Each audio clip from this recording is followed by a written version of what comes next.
Salut à toutes et à tous et bienvenue pour ce nouvel Instant Blabla F1 et aujourd'hui la suite de notre guide de la saison 2019 de Formule 1 et aujourd'hui on s'attarde sur l'écurie qui a terminé 9ème au classement constructeur l'année dernière, je parle de Toro Rosso qui alignera cette année Alexander Albon en tant que nouveau pilote de Formule 1 et un revenant en la personne de Daniel Kvyat. Il y a pas mal de choses à dire sur toute cette équipe dans l'ensemble, mais présentons rapidement leurs deux pilotes de cette année. Donc Alexander Albon, comme je l'ai mentionné, est un rookie. Il démarre sa carrière en Formule 1. Il a terminé 3ème du championnat de Formule 2 la saison dernière avec 212 points, 8 podiums, 4 victoires et 3 pole positions. Et aux côtés Daniel Kvyat qui fait son retour en Formule 1.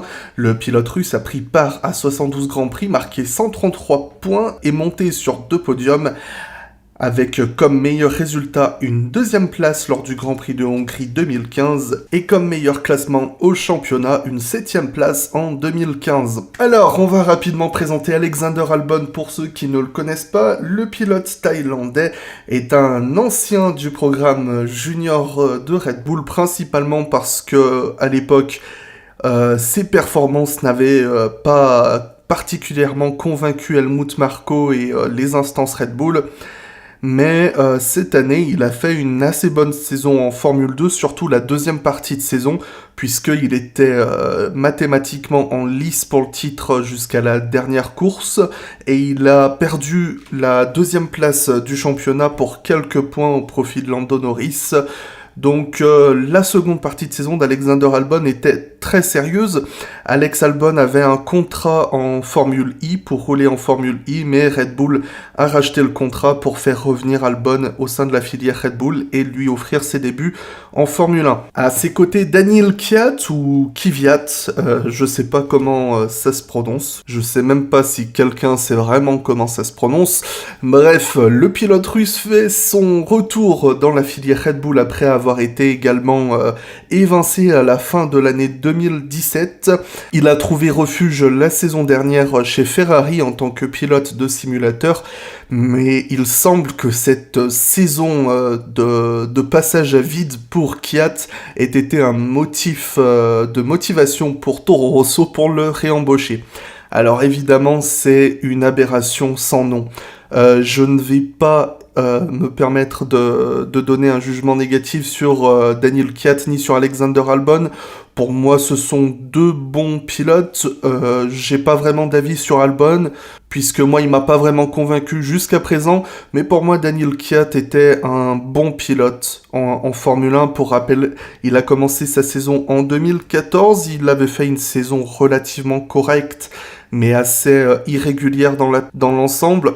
En 2015, il a été promu bien trop rapidement, à mon avis, chez Red Bull. Il a fait une saison avec pas mal d'erreurs, mais il a néanmoins terminé 7ème au championnat. 3 points devant Daniel Ricciardo, c'est toujours bon de le rappeler. Et il faisait un très bon début de saison 2016, mais Red Bull a décidé de prendre la première opportunité venue pour dégager Kvyat pour placer Verstappen à la place. Alors on peut comprendre que Red Bull ne voulait vraiment pas perdre Verstappen et l'a rapidement mis dans une voiture capable de gagner des courses, mais au détriment de Daniel Kvyat, c'était vraiment assez injuste. Et depuis lors, le pilote russe a fait vraiment, autant se le dire, n'importe quoi.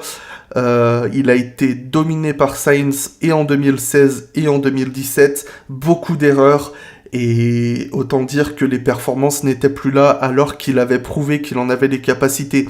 Alors je ne vais pas revenir sur l'impact émotionnel qu'a pu avoir cette décision de Red Bull, mais Kvyat, ça va rester une inconnue cette saison. Est-ce qu'il s'est ressaisi? Est-ce qu'il va reprendre sa carrière en forme pour se remettre au top cette année? Mais pour être honnête, on va pas se le mentir, et je pense que tout le monde le sait, ces deux pilotes sont simplement là parce que Toro Rosso a l'obligation légale d'aligner des pilotes dans leur voiture. Jean-Éric Vergne et Sébastien Buemi ont tous les deux décliné une offre de titulaire. On va pas se mentir, on sait que Vergne a été approché. Alors Vergne, champion du monde de Formule I en titre, la façon dont il a été traité avec Red Bull, On peut comprendre qu'il a décliné cette offre. Et puis Buemi est engagé à côté en Formule I également, ainsi qu'en endurance. Mais le fait est que cette année, Toro Rosso, ça va être un calvaire. Parce que Toro Rosso, l'année dernière, a servi de banc d'essai de Honda pour l'année prochaine. Mais ça va être la même chose cette année. Donc chaque fois que Red Bull voudra essayer de nouvelles choses sur la voiture ou que Honda voudra essayer des choses sur le moteur, et ben c'est Toro Rosso qui prendront toutes les pénalités, c'est Toro Rosso qui en fera les frais, et au final ça va être une année de test pour Toro Rosso, et ça risque d'être sincèrement au détriment d'Albon et de Kvyat. Et honnêtement, Toro Rosso, on sait que Red Bull veut se débarrasser progressivement de l'équipe, et on voit que Toro Rosso n'a plus aucun intérêt sportif, si ce n'est que de continuer maintenant à développer leur partenariat avec Honda. Mais Red Bull en Formule 1, l'avenir est incertain, et Toro Rosso, ça l'est d'autant plus. Leur existence n'est plus justifiée, il n'y a plus de jeunes pilotes à promouvoir pour Toro Rosso, si ce n'est Dan Ticktum que Red Bull semble tenir en haute estime, mais qui semble avoir du mal à obtenir tous ces points de super licence, et qui se fait progressivement détester par l'ensemble de la communauté du sport automobile, mais ça, j'y reviendrai peut-être une prochaine fois. Mais bon, le fait est que cette année, Toro Rosso, pour moi, ça va être une catastrophe absolue, parce que c'est assumé que ça va être un laboratoire, et que les pilotes en paieront le prix, et je serais extrêmement surpris si ces deux-là sont toujours là l'année prochaine chez Toro Rosso, ou alors s'ils y sont, c'est que ils ont tenté de les remplacer à de multiples reprises par d'autres pilotes qui ont refusé les baquets. Bref, je ne m'attarde pas plus sur Toro Rosso et Albon et Kvyat. Je vous donne rendez-vous très bientôt pour la suite de ce guide de l'année 2019. D'ici là, vous pouvez vous abonner à la chaîne, nous rejoindre sur Instagram et Facebook, les liens sont dans la description, et je vous donne rendez-vous très bientôt pour un nouvel instant Blabla F1.